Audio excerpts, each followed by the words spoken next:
ብሌን እንግዲህ ለዘመናት ስትፈልጋት የነበረችው እናቷ እንግዲህ ቅርብ መሆኗን ሳታቅ ያው ብዙ መከራ ሲደርስባት የነበረችውን ሰላም እንግዲህ እናቷ መሆኗን ሳታቅ በእናቷ ቤት ያሁሉ መከራ ሲደርስባት ሰራተኛ ሆና ያው ልጅ ተብያዋ ብላ የመጣችው በገዛ ቤቷና በገዛ እናቷ ቤት ብዙ ስቃይ ሲደርስባት የነበረችው ብሌን እንግዲህ አሁን ላይ ሰላም እናቷ መሆኗን ሳሚ ነግሯታል ማለት ነው። በዚህ ወቅት እንግዲህ ቤት በምትገባበት ሰዓት ይህንን ነገር ስለሰማች ሰላም እናቷ ተኝታ ነበረ። በዚህ ሰዓት ያው ሰላምን በመያዝ እናቴ ለብዙ ዓመት ስፈልግሽ የነበርሽው አሁን አግኝቼሻለሁ። እየተሰቃየሽ ነበረ፣ በገዛ ወንድምሽም ትሰቃያለሽ። ይሄንን ደግሞ ካናዳ በፍጹም የማይደረግና የማይሆን ነገር ነው። እኔ ከጎንሽ አለሁ እያለች እያለቀሰች የእናቷን ነፍቆት እየገለጸች ባለ ሰዓት እንግዲህ ሰላም ደግሞ የተኛች መስላ ነገሩን እየሰማች ነበረ ማለት ነው። ያው ሙሉ በሙሉ አትስማት እንጂ የእሷ ሰላም እንደተኛ ሆና ብሌን የምትናገረውን ቃላቶች እየሰመች ነበረ ማለት ነው። በመጨረሻ ሰላም በመንቃት የምትዩ ነገር እውነት ነው ወይ? እንዴትስ ምንድን ነው ያልሽው? ንገሪኝ እስቲ በማለት የጠየቀቻት በመደንገጥ እየጠየቀቻት ባለ ሰዓት ብሌን በመደንገጥ እንግዲህ ከዚህ በፊት ያው ሳሚ ለደህንነታቸው ሲባል ይሄንን ነገር መናገር የለብሽም፣ ቤት ስትገቢ ለሰላም ማሳወቅ የለብሽም፣ ካሳወቀ ሰላምንም አንቺንም ሁላችንም ሊገለን ይችላል ባይሉ፣ ስለዚህ ይህን ነገር ሚስጥራዊ አርገሽ ቆይ ስላላት ምክንያቱም አሁን ላይ ሚስጥራዊ አርጋ በመቆየት ለሰላም ልትነገራት አልቻለችም ማለት ነው። ሰላም ብትጠይቃትም ብሌን ግን ያው የወዲ ወዷን ብላ ያው ምክንያቱም ከተናገርኩ እናቴን ያሳጣኛል ብላ እንግዲህ ባይሉን እንደምናውቀው በጣም ጨካኝና የሚያደርጋቸውን ድርጊቶችን ያለ ርኅራኄ ስለሚያደርግ ይህን ነገር ደግሞ ከማድረግ ወደኋላ ስለማይል ይህን ነገር በድብቅ አድርገዋለች ማለት ነው። ብሌን እንግዲህ ያው ለሰላም ባትነግራትም ሰላም በሰማችው ፍንጭ እንግዲህ ብልጥ ሆና ይህን ነገር ማጣራት እና በራሷ መንገድ መሄድ ይኖርባታል ማለት ነው። ምክንያቱም ብሌን ትንሽ ፍንጭ ለሰላም እየሰጠቻት ነው ማለት ነው። ምክንያቱም ሌላ እንኳን ያው እናቴ ናፍቃኝ ነው ብላ በምትዋሽበት ሰዓት እንግዲህ ሰላም ያው እናትሽን ታገኛታለሽ አይዞሽ በማለት በምትላት ሰዓት እንግዲህ ሰላም ብሌን እንግዲህ ያው እየተናገረች ነበረ። እዚህ ጋር ሰላም ነቄ ብላ ነገሮችን አዙራ ካሰበች ልጇስ ብሌን እንደሆነች መረዳት ትችላለች በራሷ መንገድ። ምክንያቱም ብሌን ያው ሰላም አስጨንቃ ስትጠይቃት ያው እየተናገረች ነበረ።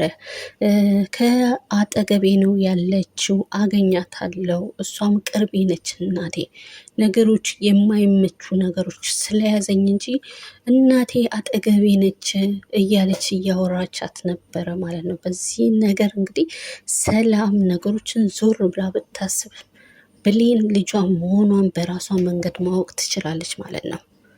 ሌላው ደግሞ ወይዘሮ ገነትና ቃል የሚያደርጉትን ድርጊት እንግዲህ የሚሰሩትን ባይሉ ለቃል ፋይሉን አምጪ ባላት ሰዓት እንግዲህ ቀይረው ሌላ ፋይል ስለሰጠቻት ይሄንን ፋይል ያው በራሳቸው ላይ አደጋ እንዳይደርስ አስቀድሞ ነገሮችን ለመጠንቀቅ እያሉ በሚያወሩበት ሰዓት እንግዲህ ያው ለባይሉ የምታስተላልፈው ሰላይዋ ያው ጎረቤት ተባየዋ ተደብቃ ስትሰማቸው ነበረ ማለት ነው። እንግዲህ ይህንን ነገር ከሰማች በኋላ ለካ ለባይሉ ቀይራ ነው የሰጣችው። ይሄ ነገር ደግሞ ጥሩ ነገር ይሆናል፣ ጥሩ ነገር መልእክት ነው የሰማሁት፣ እንኳን በጠዋት እግሬ ጥሩ ነገር ሊያሰማኝ ነው በማለት ራሷን በራሷ እየተናገረች ነበረ ማለት ነው። ብሌን እንግዲህ የእናቷን ሰላም መሆኗን ከሰማች ወዲያ እንግዲህ አሁን ላይ ያው ውስጧ በጣም እየተረበሸ ነው ያለችው ማለት ነው። የምታስበው ሁሌ ሳሚ የነገራትን ነገር እያሰላሰለች እንግዲህ ብቻዋን ራሱ መተኛት አልቻለችም ማለት ነው። ስለዚህ ቀጥ ብላ ወደ ሰላም ክፍል ነው የሄደችው ማለት ነው። በዚህ ወቅት እንግዲህ ሰላም ምን ሆነሽ መጣሽ? ምን ልታረጊ መጣሽ? ብላ ብትላትም እዚህ መተኛት ፈልጌ ነው ምክንያቱም አይጥ ስላስደነገጠኝ አይጥ እያስፈራራኝ ስለሆነ ብላ በመዋሸት ከሰላም ጋር ለመተኛት እና የእናቷ ጣዕምና የእናቷን ጠረን ለማጣጠም ከሰላም ጋር ለመተኛ ፈልጋ ነበረ ማለት ነው። እንግዲህ ሰላም ደግሞ ዛሬ ለየት ብለሽብኛል፣ ለምንስ እኔ ጋር መጣሽ? በማለት እንግዲህ ሰላም ያው ውስጧ የሆነ ነገር እየነገራት ይመስላል ማለት ነው።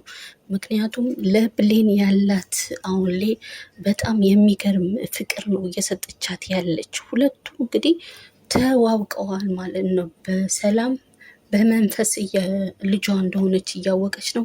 ብሌን ግን ያው ሳሚ ስለነገራት እናቷ ሰላም እንደሆነች አውቃለች ማለት ነው። ሌላው ደግሞ የዳግም ሁኔታ ነው ማለት ነው። ዳግም እንግዲህ ብሌንን ከሳሚ ጋር በማየቱ ያው ምክንያቱም በማያውቅበት መንገድ ሳሚን ስታወራ አብረው አይቷታል ይመስላል ማለት ነው። እንግዲህ ይህን በማየት ያው እሱ መጠጥ ቤት ገብቶ ሰክሮ ነው ወደ ቤቱና ወደ እናቱ ቤት የመጣው ማለት ነው። በዚህ ሰዓት እንግዲህ ያው ቤት ገብቶ ሰክሮ እነሱን እየበጠበጣቸው ነበረ ማለት ነው። ሆኖም ግን ያው ብሌንን እንደሚወዳትና ብሌንን ያለሷ እንደማይኖር እየተናገረ ነበረ። እንኳን ደስ አለሽ እናቴ፣ እናቴ ልጅሽ አይደለሁም? የኔ ደስታ የሚያስደስትሽ አይደለሽም ወይ? ስለዚህ አሁን ደስ አለሽ፣ በቃ ከብሌን ጋር ስለተለያየን ደስ አለሽ አይደለ? እያለ ከብሌን ደግሞ በፍጹም ልለያያት የማልችል ሰው ነኝ፣ ብሌንን በጣም ወዳታለሁ፣ አፈቅራታለሁ እያለ እየተናገረ ነበረ ማለት ነው። በዚሁ ሰዓት ያው ቃል ቁማ እንግዲህ የብሌንን ፍቅር እና የብሌንን ነገር ማለት ሲገልጽላት ነበረ። ቢገባት ኑሮ እዚህ ጋር ማወቅ ትችል ነበረ። እሷን በፍጹም እንደማያፈቅራትና በፍጹም ደግሞ አብረው እንደማይኖሩ አብረው እንደማያዘልቁ እዚህ ጋር መጠርጠር ይኖርባታል ማለት ነው። ምናልባትም እሷ የጠረጠረችው ነገር ሊኖር ይችላል ማለት ነው። ወይዘሮ ገነት እንግዲህ የሰራችው ነገር በጣም በጸጸት ውስጥ ነው ያለችው ማለት ነው። እንግዲህ እንቅልፍ እምቢ ብሏት እንኳን ቁጭ ብላ ለብቻ እያወረች እያነባች ባለበት ሰዓት እንግዲህ ቃል ያው ከእንቅልፏ በመንቃት ምን ሆነሽ ነው የምታለቅሽው? ለምንስ እንደዚህ ነው የምትሆኙ? ብላ በምትላት ሰዓት እንግዲህ እድሜ ላንቺ ይህንን ነገር የሰራሁትን ኃጢአት ይቅር በሉኝ፣ ይቅር እንዲለኝ እግዚአብሔርን እየተማጸንኩት ነው ስትላት እንግዲህ ቃል እንግዲህ አንቺ እንግዲህ ይሄንን ነገር መጀመሪያ ያደረግሽው አስበሽበት ነው? ሰው ምን ይለኛል ብለሽ ነው ይህንን ድርጊት ያደረግሽው? ለምንስ ትጸጸችበታለሽ? ደግሞ ዳጊ ተኝቷል፣ ቢሰማ ደግሞ ምን እንደሚፈጠር ታውቂያለሽ ወይ? ብላ በምትላት ሰዓት እንግዲህ ወይዘሮ ገነት እንግዲህ ይህንን ነገር ለዳጊ እነግረዋለሁ ብላ በምትልበት ሰዓት እንግዲህ ነገሬው በኋላ ጊዜ የሚፈጠረው ነገር ለአንቺ መጥፎ የሆነ ነገር ሊሆን ይችላል። ምክንያቱም እናት ተብዬው እንደዚህ ያደረገ ሲባል ሁለቱ ሊጋቡ ይችላሉ። አንቺን ደግሞ ሁለቱም ልጆችሽ ልታጫቸው ትችያለሽ። ስለዚህ አፍሽን ዘግተሽ ብትቀመጪ ይሻልሻል ብላ እያስጠነቀቀቻት ነው ያለችው ቃል ማለት ነው። አሁን ላይ ብሌን እንግዲህ እናቷ ሰላም መሆኗን በጣም ደስተኛ ነው የሆነችው። በደስታም እየገለጸችላት ነው ያለችው። ሁሌ ከ3 ቀን ጀምሮ እናቴ እናቴ በምትልበት ሰዓት እንግዲህ ሰላም ራሱ እንዴ ሁሌ እቺ 3 ቀን እናቴ እናቴ ትይኛለሽ ምን ተገኝቶ ነው እያለች ብትጠይቃትም አይ የእናትነት ስሜት አንቺን እናቴ እናቴ ስልሽ የእናቴ ስሜት ነገር ስለሚሰማኝ ነው። ይሄ ይቅር የሚያስብልሽ ነገር ከሆነ ላልሽ እችላለሁ ብላ ለሰላም ብትላትም ሰላም እኔ እንዲህ ስትይኝ የልጄ ያክል ነው የሚሰማኝ በይኝ በማለት ደስታዋን እየገለጸችላት ነው ያለችው ማለት ነው። ብሌን ያው ጠዋት ተነስታ ነው ቡናውን አቀራርባ እንግዲህ ደስ የሚል ሁኔታ ቁርስም ሰርታ ሁሉን ነገር አዘጋጅታ ነው የጠበቀቻት ማለት ነው። በጣም የሚገርም ነገር ደግሞ እዚህ ጋር የምናየው ነገር እንግዲህ የወይዘሮ ገነት ጎረቤት ተብዬዋ ሰላዩ ነች ማለት ነው።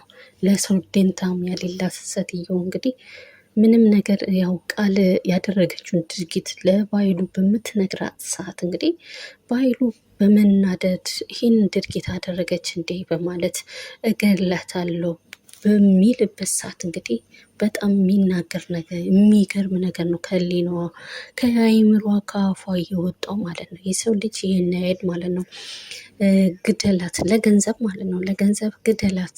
ስለዚህ እኔም ደግሞ የሚያስፈልገኝ ነገር እፈልጋለሁ በምትልበት ሰዓት እንግዲህ በኃይሉ በአካውንቷ 28 ሺህ ብር አስገብቶላታል ማለት ነው። እንግዲህ ዳግም ያው ብሌን እናቱ እንድታስረዳላት ይዞ በሚሄድበት ሰዓት እንግዲህ ያው ወይዘሮ ገነት ብሌን ጋር አብረው ሄደው ነበረ። አሁን ላይም እንግዲህ በአሳቧ ምንም ንቅንቅ አላለችም የወይዘሮ ገነት ማለት ነው። እንግዲህ ዳግምና ብሌን እንዲገናኙ በፍጹም ስላልፈለገች አሁንም ዋሽታ፣ ብሌን ደግሞ ዳግምን በፍጹም እንዳይክ አልፈልግም፣ አንተ ውሸታም፣ እናቴን ዋሽና ነይ ብላት እንግዲህ ይህንን ሁሉ የምታስጨናንቃት ለምንድን ነው በማለት መጥፎ ነገር ድርጊት በምትናገረውበት ሰዓት ያው ዳግም በመበሳጨት ሂዷል ማለት ነው። ሆኖም ግን ያው ዳግምና እናቱ አሁን ላይ ያሉት ሁኔታ ላይ በጣም ጥሩ ባልሆነ ሁኔታ ላይ ያሉት ማለት ነው። ያው እናትየው ለምን ትዘጋኛለህ ዝም ብለኝ ትሄዳለህ ብላ ለልጇ ለዳግም ብትጠይቀውም እንዳንቺ አይነት እናት የለኝም ሊኖረኝም አልፈልግም። ምክንያቱም የሆነ ነገር እንደተፈጸመ አድርገሽ አሁንም ለብሌን ዋሽተሽላታል እና ብሌን እንዳታምን አርገሻታል። ስለዚህ እናት ውሸታም እናት የለችኝም በማለት እስከ መበሳጨት ድረስ ደርሶ እናቱን እስከ መገፍተር ድረስ ደርሶ ገፍትሯት ነበረ አቁሟት እየሄደው ማለት ነው። ሌላው የምንመለከተው እንግዲህ ባይሉን ነው ማለት ነው። ባይሉ ያው በሰማው ያቺ ሰላዩዋ የወይዘሮ ገነት ጎረቤት የተባለችው ሰላዩ በነገረችው ነገር እንግዲህ ቀጥ ብሎ እዛ ድረስ የገነት ቤት ድረስ በመሄድ ያው ቃልን ይዟታል ማለት ነው። ቃልን በመያዝ አሁን ላይ እያሰቃያትና እገላታለሁ እንዳለው አሁን ላይም ያው እያሰቃያት ነው የተመለከትነው። ምናልባት ደግሞ እስከ መጨረሻው ሊገላትም ይችላል። አንዳንዴም ደግሞ የምታወጣብኝን ፋይሎች እና እነሱ ነገሮች እሷ ጋር የተደበቁትና ሌላ ደግሞ የሚሰራለት ሰው እንደ ቃል ሰው ስላሌለ ይሄንን ነገር አርሟት ምናልባት ሊያስቀጥላትም ይችላል፣ አሊያም ደግሞ ሊገላት ይችላል ማለት ነው። ባይሉ እንግዲህ ያው እንትናን እያሰቃያት ባለ ሰዓት ቃልን እያሰቃያት ባለ ሰዓት ሊገላት እያለ ባለ ሰዓት እንግዲህ ያው ስልክ ተደውሎለት ከስልክ እንግዲህ ሊያገላት ችሏል ማለት ነው። ምክንያቱም የተደወሉ ደግሞ ያው የሰላምና የቃል ልጅና እናት መሆናቸው የዲኤን ምርመራ ስለመጣ ነበረ ማለት ነው። እንግዲህ እነሱ በተጠሩት ሰዓት ሲገቡ ያው የዲኤንን ወረቀት ይዞ ሳሎን ቁጭ ብሎ ነበረ ማለት ነው። ይሄን ደግሞ ባየ ሰዓት ባይሉ በጣም በድንጋጤና እጁ በመንቀጥቀጥ ውስጥ ነው ያለው ማለት ነው። ምክንያቱም ምናልባት ደግሞ ይሄ ነገሩ ተቀይሮ ወደ ሌላ መንገድ ሊሄድ ይችላል። በገንዘብ ኃይል ደግሞ ከነሱ መካከል እንግዲህ ይሄንን ቃል ልጇ እንደሆነች ማስረጃ ሊያደርጉ ይችላሉ። ምናልባት ደግሞ ቃል ደግሞ እውነተኛ ልጇ እንዳልሆነች ይህንን ነገር ደግሞ ቀጥታ ለሰላም ልትሰማ ትችላለች ማለት ነው።